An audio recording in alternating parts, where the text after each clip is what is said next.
Mayambo amuka na taramna okchari Manipuri Sabbath School lesson na hinabada.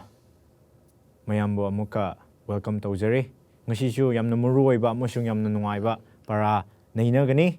Aduga para shige title na Excuses to Avoid Mission. Ishorgi tawdang laukhatana aikoina thaidokpa haibani. Aduga thaidokpa sigi maram singasi kaino haibada aikoina na hinagani. Aduga maruoiba Bible verse ashina Isaiah chapter 6 verse 8 maduda hai adudagi aina ibungogi khonjena hairakpa taki aina kanabu thagani kanana aikhoigi namak chatkani adudagi aina haiki ai leijare ai bu thabiyu ana aikoina makha tadringaida aigi brother ningkhambauna aikhoigi damak prasna tawbishino By shore Taibang Pumnamak Sembe by shore Tagachari Sikuma Pazakraba Matam Akoi Bunang PV Base by shore Akoi lesson number 5 Sida Akoi Nainaga the Ribasida Nangna Akoi Pumnamak Loina View Aduga Akoina High Dokpa Wahi Miamse Taraga Taibang Panbi Mina Blessing Pangba Bor Pangbo or just known as Jesus Christa Gaming the Krumzari Amen. Amen. Okay, I'm no Ijare. Mipum khuding makpu ishorna thaudang pubinaba kaude haibasi Abraham neshu haigiba wafamni aduga aikoina muruoina Jonah gi wari aikoina neinagani aduga masida ishorna Jonah bu Nineveh gi mafam Assyria gi capital sida chatlaga ishor gi wapau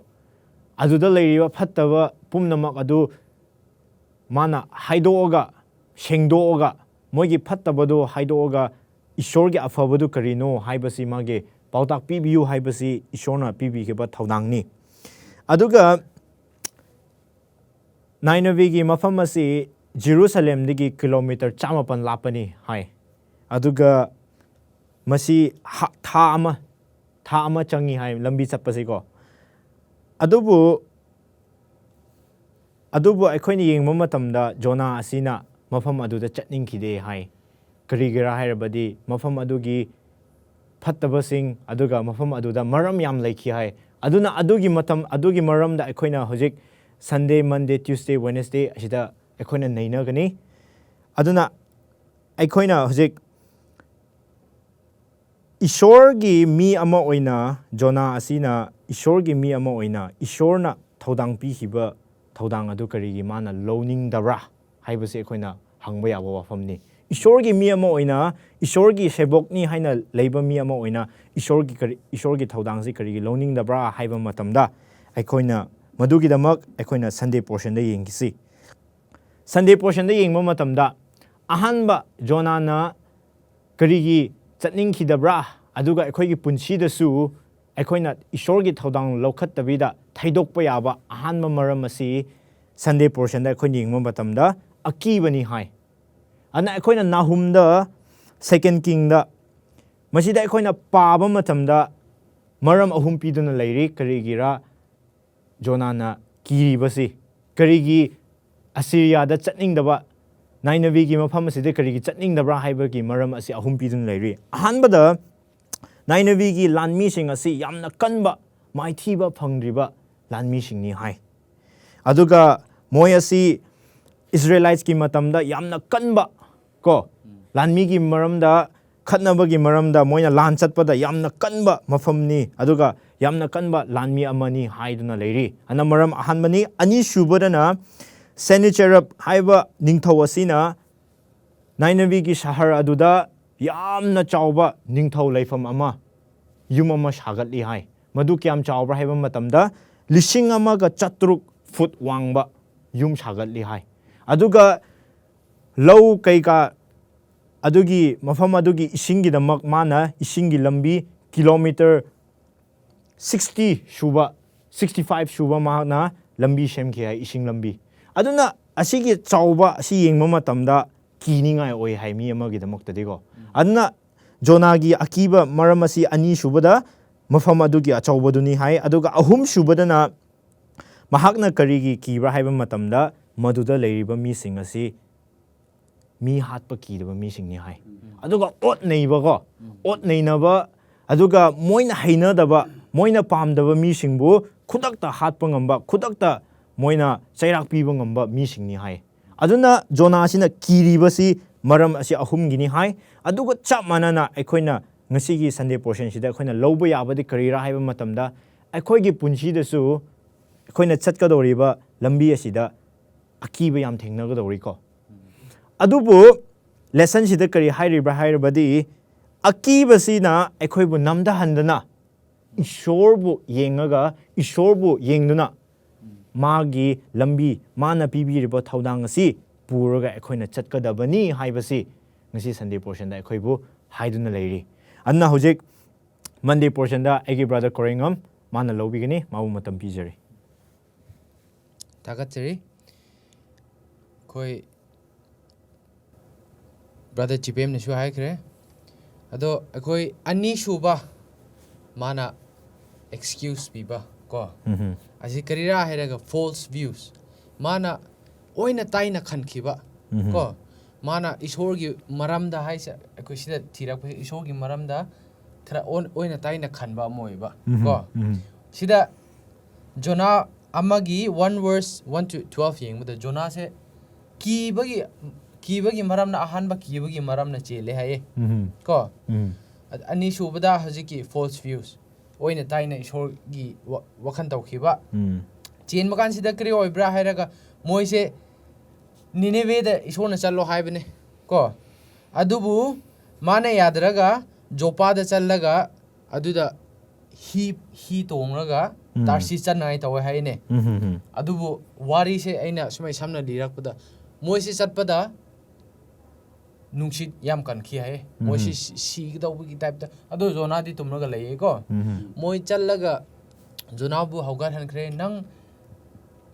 ishor bu kawo nangi kari ishor thajabra manungda leiba khoi singsidi ishor akhoi gi asengba ishor Jehovah bu thajaba mi nate atopa thajaba mi ni ko adu marak sida mana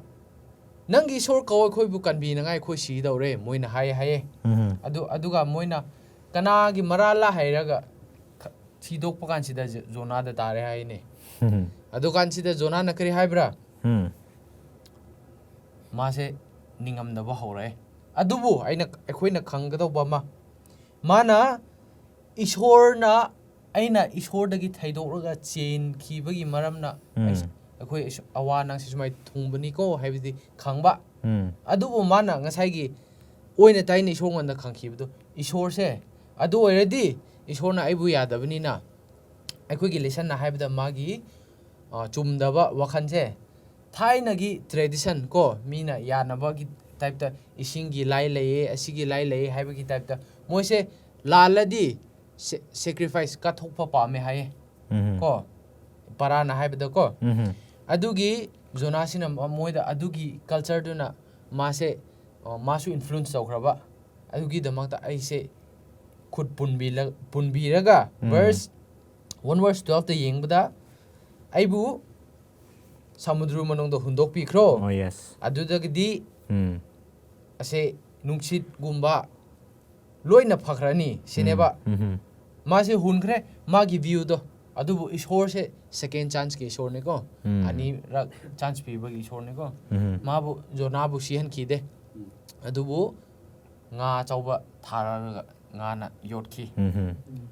aduda mana ase makha yingbada Jonah se ishor da prasna tawkhre haine ase kamaina pukning ishor gi maramda phajana magi kokse o ishor se ngakpi ba ishor ni aina prarthna tawradi ngakpi gni haibse kadai da khangki bra hairaga ma se sigi verse 2 verse ani gi 2 verse 7 da ma se sigi tawbukanda ma se ishor bu ning singlakre haye sina haina bdi ishor gi maram ishor se ngakpi ba ishor ne ko aise prarthna tawraga ma ngonda haladi ai bu ngakpi gni ko haibse ma se khangkhre hayene aduda gidi mana kre haibra hairaga aduda ishor ngonda prarthna tawe aduga mana nonjaba kan ishorna mabu kan biki ko yes kainona mapanda thadok biki aduga loina na akoina khanggadawba ma akoina ishor gi wakhan tawba kanda oina taina khangdokraba ꯈꯟꯗꯣꯛꯈ꯭ꯔꯕ ꯑꯃ ꯑꯩꯈꯣꯏꯅ ꯈꯪꯒꯗꯕ ꯑꯃ ꯀꯗꯥꯏꯗ ꯏꯁꯣꯔꯗꯒꯤ ꯆꯦꯟꯒꯦ ꯍꯥꯏꯔꯁꯨ ꯁꯥꯝꯗ ꯍꯥꯏꯕꯒꯤ ꯇꯥꯏꯞꯇ ꯇꯥꯏꯕꯪꯄꯥꯟ ꯂꯣꯏꯅ ꯃꯅꯨꯡꯗ ꯂꯩꯔꯤꯕ ꯄꯨꯝꯅꯃꯛꯁꯦ ꯏꯁꯣꯔꯒꯤꯅꯤ ꯍꯥꯏꯌꯦ ꯀꯣ ꯑꯩꯈꯣꯏ ꯏꯁꯣꯔꯗꯒꯤ ꯆꯦꯟꯕ ꯉꯝꯔꯣꯏ ꯏꯁꯣꯔꯅ ꯄꯨꯝꯅꯃꯛ ꯃꯥꯒꯤ ꯈꯨꯠꯇ ꯂꯩ ꯑꯗꯨꯗ ꯑꯩꯈꯣꯏꯅ ꯈꯟꯕ ꯑꯃ ꯏꯁꯣꯔꯒꯤ ꯊꯕꯛ ꯇꯧꯒꯦ ꯍꯥꯏꯔꯗꯤ ꯏꯁꯥꯒꯤ ꯁꯜቬꯁꯟ ꯇꯥꯟꯒꯦ ꯍꯥꯏꯔꯗꯤ ꯃꯔꯛꯇ ꯊꯥꯏꯅ ꯃꯤꯁꯨ ꯂꯩꯔꯛꯄꯅꯦ ꯃꯤꯗꯒꯤ ꯁꯄꯔꯦꯠ ꯇꯧꯊꯣꯛꯄ ꯀꯣ ꯇꯥꯏꯕꯪꯄꯥꯟ ꯃꯤꯒ ꯇꯤꯟꯅꯗꯕ ꯃꯊꯟꯅ ꯄ꯭ꯔꯊꯅꯥ ꯇꯧꯔꯒ ꯂꯝꯍꯥꯡꯗ ꯂꯩꯕꯒꯨꯝꯕ ꯑꯁꯤꯒꯨꯝꯕ ꯇꯧꯒꯗꯧꯕ ꯅꯠꯇꯦ ꯍꯥꯏꯌꯦꯀꯣ ꯏꯁꯣꯔꯅ ꯑꯩꯈꯣꯏꯕꯨ ꯑꯗꯨꯕꯨ ꯖꯦꯝꯁ 1:27ꯗ ꯑꯩꯈꯣꯏꯅ ꯑꯁꯦꯡꯕ ꯔꯤꯂꯤꯖꯟ ꯍꯥꯏꯕꯗꯤ ꯀꯔꯤꯅꯣ ꯍꯥꯏꯔꯒ ꯃꯃꯥ ꯃꯄꯥ ꯂꯩꯖꯗꯕ ꯆꯠꯂꯒ ꯚꯤꯖꯤꯠ ꯇꯧꯕꯤꯕ ꯃꯣꯏꯕꯨ ꯄꯥꯡꯕꯤꯕ ꯈꯣꯠꯄꯁꯦ ꯑꯁꯦꯡꯕ ꯔꯤꯂꯤꯖꯟꯅꯦ ꯍꯥꯏꯌꯦ ꯑꯗꯨꯒ ꯖꯣꯅꯥꯅ ꯈꯟꯈꯤꯕ ꯑꯃ ꯑꯣꯏꯅ ꯇꯥꯏꯅ ꯈꯟꯈꯤꯕ ꯑꯃ मासे सक्सेस ईश्वर की थबक तौबसे अईगी दमकता सक्सेस लाकदौबने हाइबा खनबसे माना याम लानखिबनेको अदुबु अखोइदि मेसेंजर खक्तनी अइना तौबा ngamroi nang ईश्वरना थारदि अखोइना खंगदौबा मा अखोइदि मेसेंजर खक्तनी थबकदि ईश्वरना तौरकदौबनी अदु अखोइना लास्ट पॉइंट अमा अखोइना खंगदबा अमा लिसनिंग ताबा हेबसे दरकार याम थोइको ईश्वर से ताबा याम पामने अखोइ प्रार्थना तौबा कांदसु प्रार्थना खक अखोइ सप्लिकेशन खक पीदबीदा नीबा ngata natabida नीबा खक्ता नतबीदा प्रार्थना लोइबदा ताओ हाइबसे जोना से कइनोने प्रोफेट अमनी ईश्वर की सिबोक अमनी को ममांगदा अतोपा ईश्वरना मांगोंदा मिरेकल्स कया तौरमगदरा अखोइ खंगदे सिदे परादे येक्तबदिना अदुबु मासे ईश्वरना करी करी पाम्बरा हाइबसे मा खंगहौदरेबा को अदुगी अखोइना खंगदौबसे से पॉइंट से थनमे हाइरगा मथंगदा चतसे ओके ब्रदर कोरेंगम याम नुंगाइजरे होजिक अखोइना होजिक ट्यूसडे पोर्शन द चमिनासी अदो ब्रदर चखम नुंगबो मतम बिजरे आइहा किसे ट्यूसडे की पोर्शन ने ट्यूसडे किसे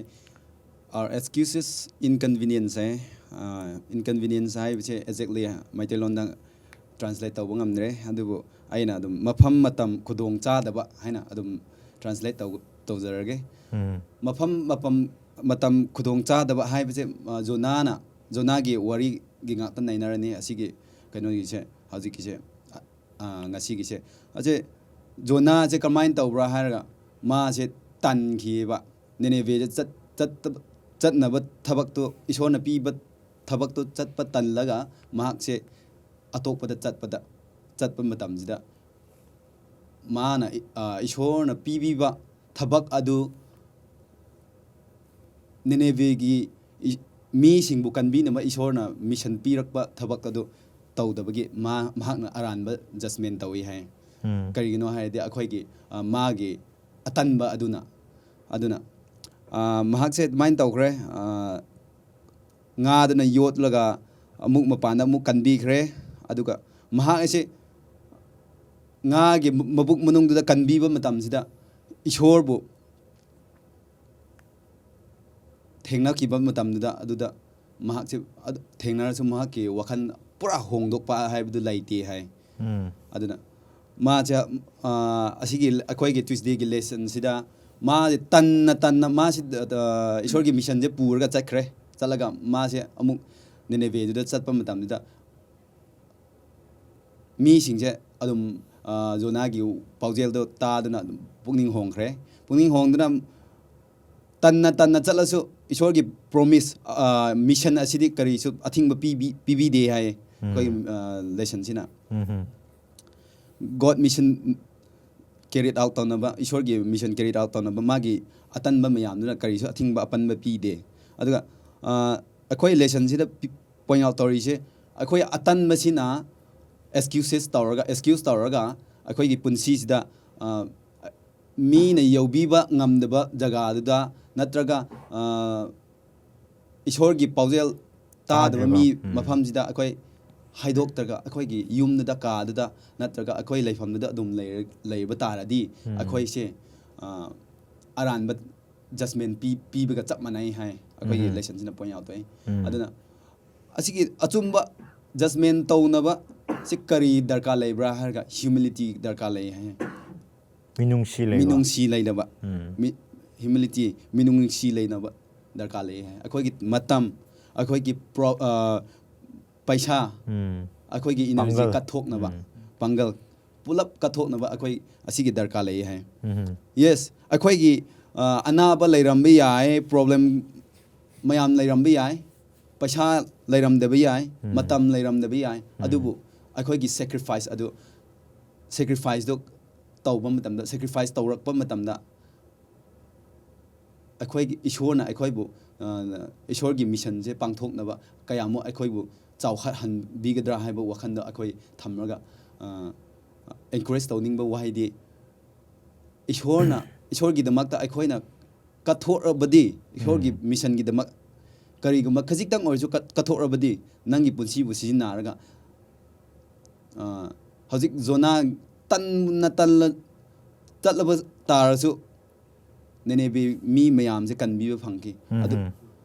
akhoina willingness orga khajitang oirasu pithoradi sacrifice tawthoradi kyamu ishorna sijin gani ko ishorna sijina bi gani aduga asigi lesson sida last that my high zona se nenebi gi mi singje pukning hongba matamda yam harauki ishor heavily rejoiced adu phangde hai maramdi ma je tan chatkibane willingness to yaudabgi save tawba nenebe gi mi singdo save tawgrasu magi dadi mangona din harauba phangde hai adugumba haraubudu phangde hai karino amadi wale pangthorbasu man tawga willingness lerga khajitang oirasu kathoradi akhoi gi damakta kyamu ishorna sinabi akhoi bu chawhanbi gini sinabi gini haibu wakhando wakhallondo thamsi haina si thamramga ai loijarage okay adumakni yam thagajare Tuesday portion gi damak Wednesday portion hojik agi brother ninkhamba mana lobigini Okay. tambijare Wednesday portion gi se topic china our excuse uncomfortable confrontation hai yetnaba ko yaningdaba khatnaba kumba amarom da haibi hai maithong ama wari sanaba wa ngangnaba agreement laitaba ko unity laitaba adu kumado uncomfortable confrontation hai yetnaba kumba example ama pige Moses ka Pharaoh ningthauna kamai yetna ki ishorna Moses pu hai nang Israelite ke mido Pharaoh digina adu Egyptian digina slave tawriba mido lokto na haibada ningthau Pharaoh na yakhide karigira madu adu kumbodo yetna ba hai example hai base adu kumbodo ngasi akhoina ngasi Jonah gi sida khara paw tamina se adu chapter 4 sida loina ma cover tawi uncomfortable confrontation hojik akhoi achakham nung na hojik khitang discussion da hai ki Jonah se willingness leitabane adu gi damak ma se harau khide chapter 4 ki verse 1 da hai Jonah se yamna sau khi hai Nineveh de leiba mi se moi gi पाप से ईश्वर ने Coke बिखरे ईश्वर ने सावो माइथोंग से थोखरे मोय पाप से होंगरे हाइबदा जोना से याम हराव खिदे मासे सावखी ना हाइ वर्स 1 दा अदुगा वर्स 2 दा मुक पारदी निने जोना से याम ना खंगे मासे निनेवे हाइबसे करम मफम रा हाइबसे मा याम खंगे अदुगा आइखोइना मदु से निनेवे हाइबसे करीरा हाइबा मफम खंगे हाइरदी Isaiah chapter 60 verse 9 दा हाइ निनेवे हाइबसे याम सेलन लनथुम दा natraga city and silver of gold haibase yamna golden kumba silver kumba se yamna ina khunma mafam amani na hai sana lupa watama mafam ni na hai aduga Numbers chapter 3 verse 1 to 4 da yengadi Nineveh haibase karama mafam ra haibado khitang khanghali Numbers chapter 3 verse 1 to 4 da kamaina hai ki Nineveh se huran chin thiba mi hat pa ko nupi masa siangdaba yamna lei hai aduga hinchabi kumba witchcraft jadu mantar tawba sine yam thanbigi adugi sarukta ishorna sauraga jonabu Nineveh de chatku chalu na haibane adugi ne hoji akoina hoji Jonah chapter 4 da kamaina ishorna mangonda confrontation tawki adu haibdo akoi khara khangsi Jonah se karigira hairaga moagi people Nineveh people se ningthau adan inari ne adugi matamda adan inari 3 ne hai ningthau se ma fau da Jonah na convince tawre mana ishor gi warning do haibda ningthau khangnatna animal jiba leiba animal khoi fau dusu fasting and pray tawe hai aduda leiba mi miyam se 1,20,000 mi lakh lising kun hele hai leiba se adu mukto ishor gi saubudigi na moi bise kankre punishment digi dandi digi kankre ko mathak digi na fire taraga moi se loina mak tum hangada baneba numit 40s gi manungda adubu Nineveh da chalaga Jonah na pau tambibada ishor gi saubadu mangkhreba ko adu ngasi khara khangse Jonah se karigira hairaga Jonah se yamna Nineveh sida magi enemy yam lei hai mana hatred tawbodo mana nungsidaba mi yam lei hai adugi maram oina Jonah se ishorna Nineveh bu kanbibada Jonah se yam harau khidabaneba ko asigi point se amra note tawbiyo aduga Sabbath lesson da hai Jonah se Nineveh se Sodom Gomorrah asiguma mafam oihaninge hai ko Jonah wanted Nineveh to be next Sodom and Gomorrah ne hai adubu ishorna mangonda Nineveh chalu haibadi mangonda ishorgi pautaga tungan hanbado adugi damak neba adubu save tawbodo adu neba haibadi pap na thanbagi because Nineveh sidi hidden gi mafam neba hidden kingdom ko hidden land ko ishor bu khangdaba ko adu kuma oirameba adu hojik ki second time haibadi ani suba sida story Jonah bu ishorna mangonda khanghaningba recognize ta huning se karira hairaga Jonah se ma se Nineveh gi mi nungsidre ko mana nungsidaba mi yam leire aduga ishorna Nineveh bu kanbibada ma se yam nungaitre adubu ishorna karigira ma nungaitabado mangonda gyan ta haninga khungthrum panbida ko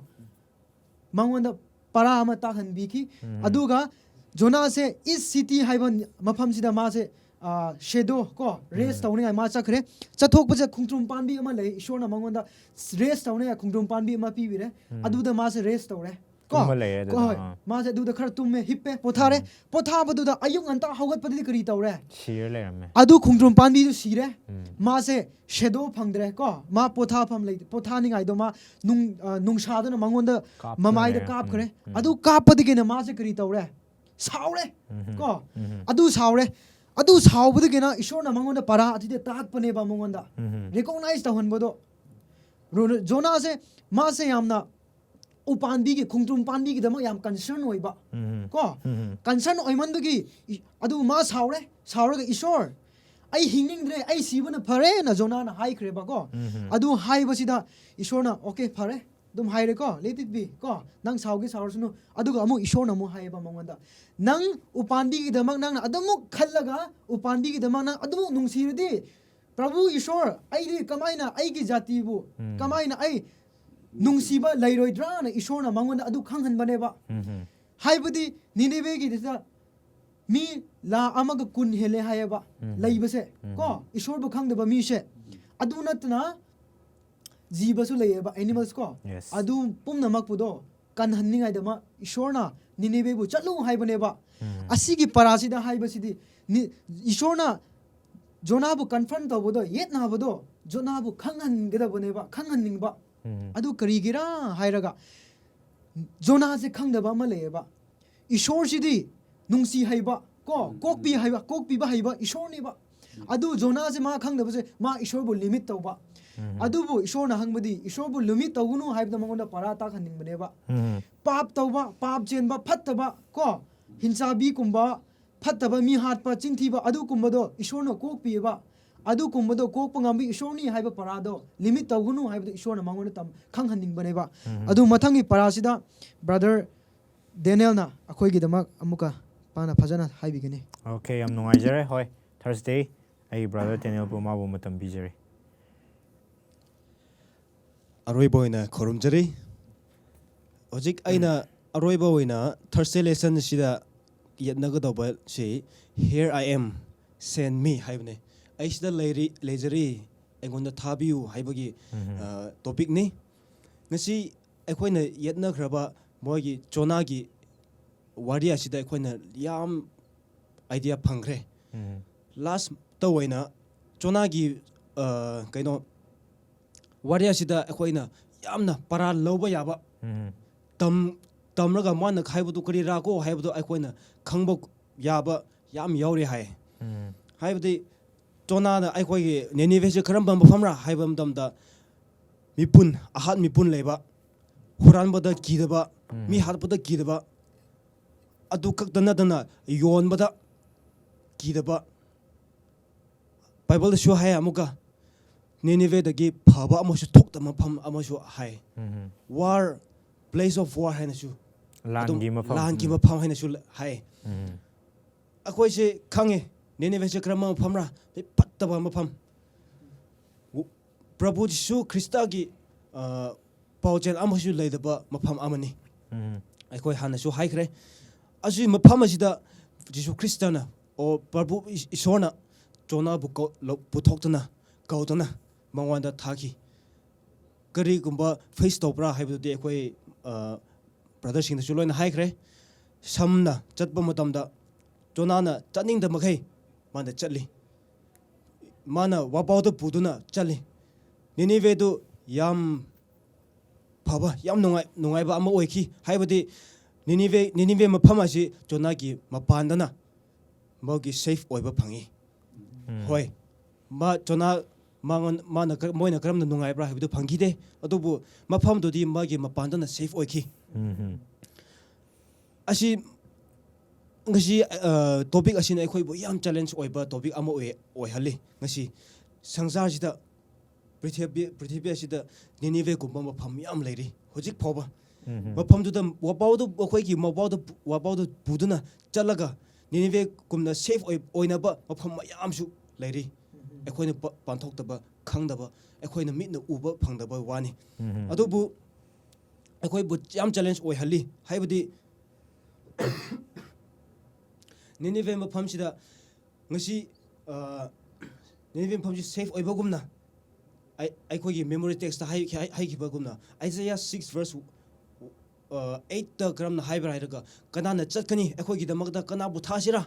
akhoi gi damakda chatkani haiba mafam sida haiba sida Jesus Christ na karamba mi pambra hai sida akhoi ni yengnaba ma karamba Jesus Christ o Prabhu Christ na kari gumba mi pambra karamba mi wona thaningbra haiba mafam sida those who are willing to go those mana ai chakani Prabhu Christ ki damakda aina chakani aina si wakat kani